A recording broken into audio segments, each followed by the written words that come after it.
Iran की proxy war बहुत danger है सर, बहुत खतरनाक है ईरान का प्रॉक्सी वॉर।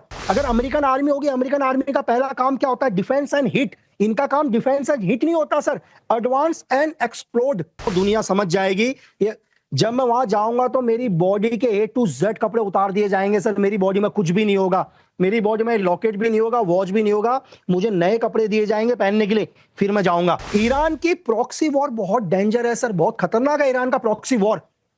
ईरान से क्यों इजराइल परेशान है? क्योंकि ईरान का प्रॉक्सी बहुत नहीं खतरनाक तो है। जब आप प्रॉक्सी वॉर बोलते हैं लक्की जी, तो आपका मतलब हूथी है, हिजबुल्लाह है जो वहां के सुसाइड बॉम्बर भी साथ में, सुसाइड बॉम्बर भी सर। चलो अमेरिकन आर्मी या इजराइल आर्मी एंटर करती है ईरान के ऊपर, वो क्या करेगी? दुश्मन को एलिमिनेट करने के लिए जाएगी, ईरान की आर्मी को खत्म करने के लिए जाएगी। लेकिन ये जो सुसाइड अटैकर है, सुसाइड बॉम्बर है, ये क्या कर रहे हैं? ये खुद को मारने के लिए आगे जा रहे हैं सर। ये खुद को डिफेंस नहीं करते हैं।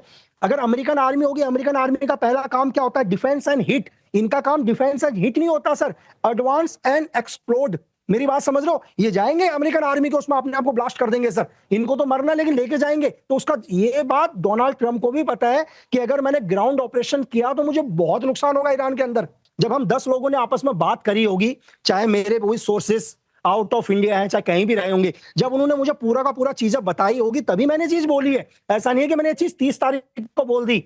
जब इस चीज को मैंने एनालाइज किया, हर जगह से क्रॉस चेकिंग करी, जब हमारे को कंफर्म हुआ, तब जाके हमने भी एक स्टेटमेंट दिया सर। नहीं, मैंने आपसे इसीलिए पूछ लिया क्योंकि जब ये लोग देखेंगे सुनेंगे इसको तो वो वैसे ही शॉक्ड होंगे जैसे मैं अभी शॉक था। मेरे पास मैंने सोचा था कि मन में 4-5 सवाल आपसे पूछूंगा कि इंटेलिजेंस गैदरिंग कैसे किया, खौमेनाई तक पहुंचे कैसे, क्या डिवाइस यूज किया, लेकिन आपने तो पहले ही सवाल में उसको पूरा घुमा दिया है, उसको थियरी चेंज कर दिया आपने। तो अब मोसाड, मुझे एक दो चीज और जल्दी से पूछ लेता हूं मैं लक्की जी कि अभी ये भी खबरें आ रही हैं कि इन्होंने जैसे क्या बोलते हैं उसको, जो रिंग होता है, रिंग जो हम उंगली में पहनते हैं, उसमें कुछ ऐसा कर दिया था। 1-1.5 साल से ट्रैक कर रहे थे। खौमेनाई के जो आसपास के लोग थे उनको डेंटल इम्प्लांट्स या ऐसा कुछ कर दिया था डॉक्टर बन के।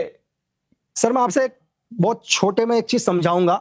अगर मैं कल किसी से मिलने जा रहा हूं, अली खामनेई जैसे हाई पर्सन से, हाई रिस्क पर्सन, जो HRP है, जिसको दुनिया में सबसे ज्यादा खतरा है, तो मैं आपको यह बता रहा हूं, दुनिया समझ जाएगी। ये जब मैं वहां जाऊंगा तो मेरी बॉडी के A to Z कपड़े उतार दिए जाएंगे सर। मेरी बॉडी में कुछ भी नहीं होगा, मेरी बॉडी में लॉकेट भी नहीं होगा, वॉच भी नहीं होगा।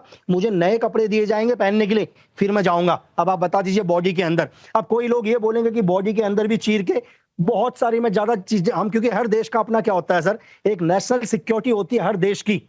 उस देश ने अपना एक नेशनल सिक्योरिटी प्लान करी होती है। तो मुझे भी ज्यादा अधिकार नहीं है कि मैं भी सीरिया की नेशनल सिक्योरिटी के बारे में ज्यादा बताऊं, क्योंकि हर देश अपने आप को सुरक्षित रखने के लिए बहुत सारी चीजें प्लान करता है। तो जितना मैं बता सकता था, या जितना मुझे लगता है कि इतना दुनिया को जानना चाहिए, तो मैंने कोशिश करी मैं बताऊं सर।